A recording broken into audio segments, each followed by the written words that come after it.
Hi hello welcome to Yog stock. అందరూ బాగున్నారు కదా? థ్యాంక్ యూ అండి. మీ అందరి సపోర్ట్ నాకు చాలా బాగుంది. మంచి మంచి పాజిటివ్ కామెంట్స్ ఇస్తున్నారు. Thank you so much. ఎప్పటికప్పుడు మీకు మంచి ఇన్ఫర్మేషన్ ఇస్తూ ఉంటాను. సో ప్రస్తుత పరిస్థితి ఏంటంటే అమెరికా హాట్ టాపిక్. అమెరికా ఈ ప్రపంచంలో ఏ దేశంలో చూసినా అమెరికానే హాట్ టాపిక్. ఫిలిప్పైన్స్లో, తైవాన్లో, చైనాలో, ఇండియాలో అయితే ఇంకా హైలీ పెద్ద హాట్ టాపికే. సో ఈ హాట్ టాపిక్ ఎందుకు అంటే ట్రంప్ అడ్మినిస్ట్రేషన్ వచ్చింది. సో ట్రంప్ అడ్మినిస్ట్రేషన్ తర్వాత వచ్చింది ఏం మారింది తెలీదు, కానీ పెద్ద hot topic. So we will discuss something interesting today. So ఏంటంటే నేను మీకు కొంచెం ఇంట్రెస్టింగ్ విషయాలు ఇవాళ సినారియోస్ చెప్తాను. మీరు మాత్రం దయచేసి లాస్ట్ వరకు చూడండి. చూసి మీకు నేను చెప్పిన దాంట్లో ఏమైనా వాల్యుబుల్ పాయింట్స్ ఉన్నాయి, కరెక్ట్ అనిపిస్తే మాత్రం దయచేసి ఇంకో నలుగురికి ఫార్వర్డ్ చేయండి. ఏంటంటే దానివల్ల నా వాయిస్ ఇంకో నలుగురికి అర్థమవుతుంది. At the same time help అయ్యే వాళ్ళకి హెల్ప్ అవుతుంది, కానీ వాళ్ళకి కాదు. So without wasting time let's dive into today's topic. ప్రస్తుత పరిస్థితి ఏంటంటే దాక్కో మేక పులొచ్చి కొరుకుద్ది పీక. సో ప్రస్తుతం అది పరిస్థితి అనమాట. అమెరికా ఎలా ఉందంటే ఇప్పుడు సంక్రాంతి పండగకి హైదరాబాద్ అంతా ఖాళీ అయింది చూసారా? సో ఎగ్జాక్ట్లీ అదే పరిస్థితిలో ఉంది. నేను చాలా వీడియోలు చూశాను. న్యూయార్క్ రోడ్లన్నీ ఖాళీగా ఉన్నాయి, చికాగో రోడ్లన్నీ ఖాళీగా ఉన్నాయి. ఇంతకుముందు బీభత్సమైన ఇల్లీగల్ ఇమిగ్రేషన్స్, వీళ్ళు జనాలు ఫుల్ తిరిగేవాళ్ళు. ఇప్పుడు ఎట్లా అంటే ఎక్కడ దొరికితే ఎవడ తీసుకెళ్ళి బొక్కలు వేసి వెనక్కి పంపిస్తాడో అన్న భయంతో ఎవ్వరు కూడా అక్కడ ఉండట్లే. సో ఎందుకు ఆ పరిస్థితి ఎందుకు వచ్చింది అంటే ట్రంప్ అడ్మినిస్ట్రేషన్ వచ్చిన తర్వాత వచ్చింది. ఏంటి, ట్రంప్ వచ్చి ఇంటింటికి వెళ్ళి జనాలు తిరిగి పట్టుకోడు కదా. కాకపోతే ఏంటంటే ఒక ఆర్డర్స్ పాస్ చేశాడు. సో దీంట్లో మనం నేర్చుకునే నీతి ఏంటి అంటే ఒక కంట్రీ ప్రెసిడెంట్ తను మాటిచ్చి ప్రెసిడెంట్ అయిన తర్వాత ఏం చేయాలనుకున్నాడో అది చేసి చూపిస్తున్నాడు. అంటే ఇప్పుడు Trump is already very rich person. డబ్బులు అవసరం లేదు, కరప్షన్ చేయాల్సిన అవసరం లేదు, సంపాదించుకోవాల్సిన అవసరం లేదు. ఓ 10 తరాలు కూర్చుని తిన్నా తరగనంత డబ్బు ట్రంప్ దగ్గర ఉంది.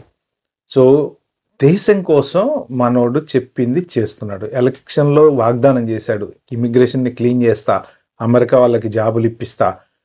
ఒక్క చిన్న దెబ్బ కొడితే మొత్తం అందరి గూబ గుయ్యమన్నదండి. ఎంత సింపుల్గా ఇమిగ్రేషన్ మీద క్రాక్ డౌన్ చేస్తే స్టూడెంట్స్ ఇల్లీగల్ జాబ్ చేసే వాళ్ళు చేయటం మానేశారు, ఇల్లీగల్ వాళ్ళు రోడ్ల మీద తిరగడం మానేశారు, ఐస్ వాళ్ళు ఎక్కడోళ్ళు అక్కడ దొరికిన వాళ్ళని దొరికినట్టు తీసుకెళ్ళడానికి దేశాలకు పంపించేస్తున్నారు. దానివల్ల ఏం మారింది?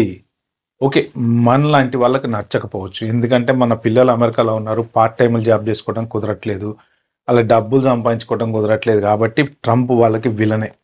బట్ అమెరికా వాళ్ళకి దేవుడు. ఎందుకు అంటే మీరు ఇప్పుడు చూడండి, స్టోర్స్ నడవాలి కదా, తర్వాత షాపులు నడవాలి కదా, ఫుడ్ బ్యాంకులు నడవాలి కదా, హోటల్స్ నడవాలి కదా, పెట్రోల్ స్టేషన్స్ నడవాలి కదా. ఇప్పుడు అందరూ పర్ఫెక్ట్గా లోకల్ వాళ్ళని తీసుకుంటున్నారు. గ్రీన్ కార్డు ఉన్న వాళ్ళని కానీ, సిటిజన్స్ని కానీ, లేకపోతే ఆ particular who ever the eligible person to work on it. అంటే ఇప్పుడు వీళ్ళందరూ ఇన్ని రోజుల నుంచి ఏం చేశారు? జాబులు లేక అక్కడిక్కడ ఉండి బెనిఫిట్లు క్లెయిమ్ చేసుకొని, లేకపోతే ఇంకోటి చేసి ఉన్న వాళ్ళు ఎవరెవరైతే యూత్, ఆ కంట్రీకి కావాల్సిన యూత్ జాబులు లేక రోడ్ల మీద ఉండే వాళ్ళందరికీ జాబులు వచ్చినాయి. ఓకే, ఒక రకంగా మనం అక్కడికి వెళ్ళి చదువుకుని వెనక్కి వెళ్ళిపోవాలి జనరల్గా, బట్ అక్కడే జాబ్ వస్తే జాబ్ చేసుకుంటాం. మన వాళ్ళంతా హైలీ స్కిల్డ్ కాబట్టి టెక్నికల్ జాబ్స్లోకి వెళ్తారు. సో అక్కడ వాళ్ళు కొంతమంది ఏంటంటే టెక్నికల్ జాబ్స్లోకి వెళ్ళలేని వాళ్ళు, ఎందుకంటే చాలా నేను చెప్పాను కదా ఇంతకుముందు వీడియోలో, సేమ్ మళ్ళీ స్టోరీ అవసరం లేదు, డ్రాప్ అవుట్స్ వాళ్ళందరూ చాలామంది ఉంటారు. యంగ్ జనరేషను చదువు సరిగా చదువుకోకుండా మెక్డొనాల్డ్స్, బర్గర్ కింగ్లు జాబులు చేసే యువత చాలామంది ఉంటారు. సో ఇప్పుడు వాళ్ళందరికీ జాబులు వస్తున్నాయి. సో వాళ్ళకి రిక్వైర్మెంట్ పెరిగింది. అంటే ఇప్పుడు ట్రంప్ చేసింది కరెక్టా తప్ప? మన దృష్టిలో తప్పై ఉండొచ్చు, ఎందుకంటే మన పిల్లోడు అక్కడ జాబ్ చేసుకోవడానికి ఇబ్బంది అవుతుంది, పార్ట్ టైం జాబ్, కాబట్టి మనకి తప్పై ఉండొచ్చు. కానీ వాళ్ళ దేశంలో వాళ్ళ దృష్టిలో ట్రంప్ చేసేది కరెక్ట్. సో సేమ్ ఒకవేళ కంపేర్ చేసుకుందామండి ఇండియాలో, మన మన మన పొలిటీషియన్స్ కూడా ఇలాగే చేస్తే నెత్తిన పెట్టుకుంటాం కదా. సో ఇప్పుడు మన దగ్గర ఎలా అయిపోయింది, ప్రతి ఓడు నెక్స్ట్ గవర్నమెంట్లోకి ఎవడైతే వద్దాం అనుకుంటున్నాడో వాడు నీకు ఫ్రీ ఇంటి అద్దె కడతాము, లేకపోతే ఫ్రీ కరెంట్ బిల్ ఇస్తాము, లేకపోతే ఫ్రీగా ఏంది ఆ పథకము ఈ పథకము ఈ పథకము ఈ పన్ని ఒక 5-6 పథకాలు మొత్తం కలిపితే జనాలు ప్రశాంతంగా ఉద్యోగం సద్యోగం లేకుండా ఇంట్లో తిని కూర్చుంటున్నారు. అంటే ఓట్ల కోసము మనకి పొలిటీషియన్స్ వాళ్ళ పదవులను కాపాడుకోవడానికి, పవర్ కాపాడుకోవటానికి వీళ్ళందరికీ ఫ్రీగా డబ్బులు ఇస్తున్నారు. ఫ్రీగా డబ్బులు ఎవరికి ఇవ్వాలి? జనరల్‌గా ఈ డిజేబుల్డ్ వాళ్ళకి ఇవ్వచ్చు. లేకపోతే చావు బతుకుల్లో ఉండి దగ్గరలా ఉన్న వాళ్ళకి హాస్పిటళ్ళకి ఇవ్వచ్చు. ఇట్లాంటి వాటికి ఇవ్వచ్చు. కానీ ఒక ఫ్యామిలీని కూర్చోబెట్టి అమ్మఒడి పథకం దగ్గర నుంచి ఆ పథకం, ఈ పథకం, ఇంట్ల పథకం, బంగాళలక్ష్మి పథకం ఏవో నా పథకాలు. ఈ పథకాలన్నీ మానేసి నాకు అర్థం కానిది ఏంటంటే ఎందుకు పొలిటీషియన్స్ మేము ఏది ఫ్రీగా ఇవ్వము. కానీ ఇంటింటికి ఒక ఉద్యోగం ఇస్తాం అని చెప్పి ధైర్యంగా ఎవరు కూడా ఎందుకు మనకి ఏది సపోర్ట్ చేయట్లేదు అనేది నాకైతే అర్థం కావట్లా. సో ఇప్పుడు అమెరికా వెళ్తున్నారు. అక్కడ సిస్టమ్స్ బాగుంటాయండి, క్లీన్‌గా ఉంటాయి, క్లీన్ రోడ్స్ ఉంటాయి. మన మన ఇండియన్ టాలెంట్ మీద ఆధారపడి అమెరికా బతుకుతుంది. సో అంటే ఒకటి మన ఇండియన్ టాలెంట్ లేకపోతే అమెరికా బతకలేదా అని చాలామంది అంటారు. మనోళ్ళని పంపించేస్తే అమెరికా ఏం బతుకుతుంది, ఎకనామీ మొత్తం దొబ్బుద్దని. అలా అనొద్దండి. ఎందుకంటే ప్రతి చోట రీప్లేస్మెంట్ అనేది ఉంటుంది. అప్పుడు చచ్చినట్టు అమెరికాలో ఉండేవాడు చదువుకుని జాబ్ చేసుకుంటాడు, అది వేరే విషయం. కానీ ఎందుకంటే ఇప్పుడు మైక్రోసాఫ్ట్ ఫౌండర్ అమెరికా వాడే, వాట్సాప్ ఫౌండర్ అమెరికా వాడే, ట్విట్టర్ ఫౌండర్ అమెరికా వాడే, ఫేస్బుక్ ఫౌండర్ అమెరికా వాడే. మనం వెళ్ళి వాళ్ళ దగ్గర జాబులు చేస్తున్నాము. మనం ఏదో కనుక్కొని ఏదో ఇది చేసేసి కొత్త సాఫ్ట్వేర్ కనిపెట్టి ఆ కెపాసిటీ మన వాళ్ళల్లో ఉంది. మన ఐఐటి స్టాండర్డ్స్ కానీ మనం ఒక హై స్టాండర్డ్ ఎడ్యుకేషన్ మంది. కానీ ఎంతమంది మన దేశంలో ఉపయోగపడుతున్నారు? చాలా చాలా తక్కువ. సో జరుగుతున్నాయి. కానీ ఈ యంగ్ జనరేషన్కి, యూత్కి ఫండ్స్ ఇచ్చి అరే మీరు ఏదైనా చెయ్యండి రా అంటే ఇప్పుడు ఈ పొలిటీషియన్స్ దగ్గర ఇంతమంది వేలు లక్షల కోట్లు ఉన్నాయి కదా. అందరూ తలా ఇంత సిస్టంలో పెట్టాలి కదా డబ్బులు తీసి. అప్పుడు స్టేట్ బ్రహ్మాండంగా నడుస్తుంది. మీరు మీ సొంత డబ్బుల్ని తీసుకొచ్చి పెట్టండి సిస్టంలో. రోడ్లు మంచిగా వేయండి, ఫుట్పాత్లు పెట్టండి, మంచి మనిషి బయటకు వస్తే తిరిగి గ్యారంటీగా ఇంటికి వెళ్తాడు అనే సిచ్యువేషన్ మీరు క్రియేట్ చేయండి. ఎవ్వడు పోతాడు అమెరికా? ఎవ్వడు పోడు. స్టాండర్డ్ లైఫ్ ఇప్పుడు హైదరాబాద్లో చాలా రిచ్ లైఫ్ ఉంది.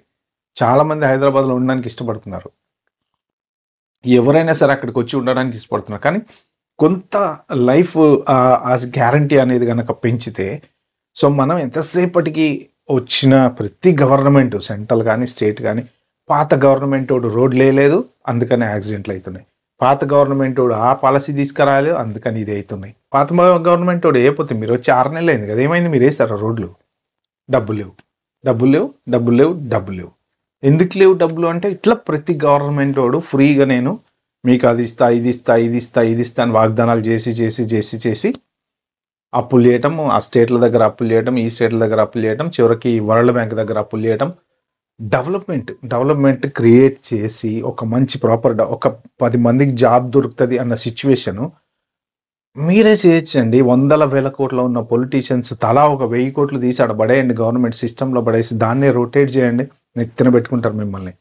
సో ఇప్పుడు ట్రంప్ అంటే నేను ఇదంతా ఎందుకు చెప్తున్నానంటే, ట్రంప్ చేసింది ఏంది, మనోళ్ళు చెయ్యంది ఏంటి? ఎంతసేపటికి రావటం, ప్రెస్ మీట్లు పెట్టడం, పాత గవర్నమెంట్ వాళ్ళని తిట్టడం, మళ్ళీ వాళ్ళు పోవడం, మళ్ళీ వీళ్ళు రావటం, వాళ్ళని తిట్టడం. అది జరగకుండా ఒక్క గవర్నమెంట్ కూడా ముందుకు వెళ్ళట్లా. సో ఆ మొత్తం దాని దగ్గరే కొట్టుకొని టైం వేస్ట్ చేస్తున్నారు. టీవీలలో డిబేట్లు, టీవీలలో టైం పాసు, మీడియాకి మంచి న్యూస్లు.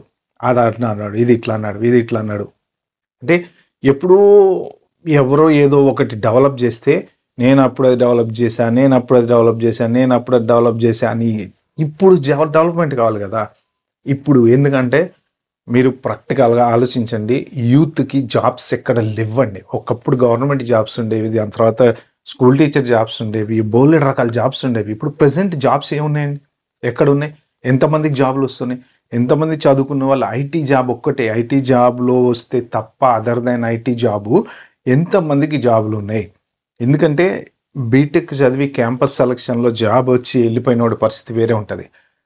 లేదు డబ్బులుండి బాగా రిచ్గా బతికేవాడు, ఇప్పుడు ఒకప్పుడు తాతలు సంపాదించి పొట్ట ఎండ కట్టుకొని సంపాదించిన వాళ్ళ పిల్లలు ఇప్పుడు కొంతమంది కూర్చొని తింటున్నారు, బెంచ్ కార్లు తిరుగుతున్నారు. వాళ్ళకి ఒక ఎకరం అమ్మితే చాలు, వాళ్ళు కారు కొనుక్కుంటారు, తిరుగుతారు, మంచిగా ఏడంటే ఎంజాయ్ చేస్తారు.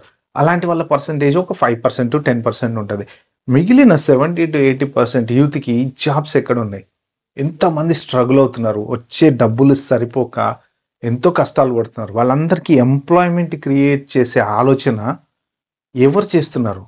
అంటే maybe I could be wrong. నాకు తెలిసినంత వరకు అయితే ఇప్పుడున్న పరిస్థితుల్లో ఈ రియల్ ఎస్టేట్ చేసుకోవటమో, లేకపోతే ప్రైవేట్ జాబులు చేసుకోవటమో, లేకపోతే ట్యాక్సీలు నడుపుకోవటమో, లేకపోతే ఇంకా ఇలాంటివి చేసుకోవడం తప్ప క్వాలిటీ ఆఫ్ లైఫ్ మనకి లేదు, ఆప్షన్ లేదు. ఇప్పుడు క్యాబులు ఎక్కువైనాయి. ఎందుకు ఎక్కువైనాయి? ఐటీ ఎంప్లాయీస్ పెరిగారు కాబట్టి. అంటే వాళ్ళ స్టాండర్డ్ ఆఫ్ లివింగ్ ఒకలాగా ఉంటుంది, వీళ్ళ స్టాండర్డ్ ఆఫ్ లివింగ్ ఒకలాగా ఉంటుంది. ఎంప్లాయ్మెంట్ పెంచే ఆలోచన ఎవరు చేయట్లేదండి. ట్రంప్ చేసి చూపించాడు. జాబులు ఎలా క్రియేట్ చేయాలనేది ఒక్క దెబ్బతోటి ఇట్లా ఒక తొక్కుడు తొక్కితే మొత్తం క్లీన్ అయిపోయింది.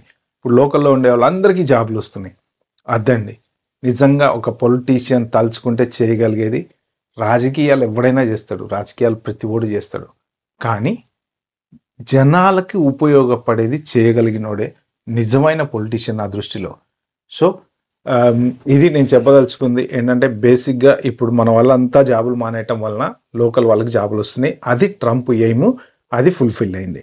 ఓకే ఫ్రెండ్స్, ఇది నేను చెప్పింది కానీ మీకు నచ్చినట్టయితే ప్లీజ్ కామెంట్ చేయండి. నేను చెప్పిన దాంట్లో ఏది మీకు తప్పు అనిపించినా సరే అది కూడా కామెంట్ చేయండి, నో ప్రాబ్లం.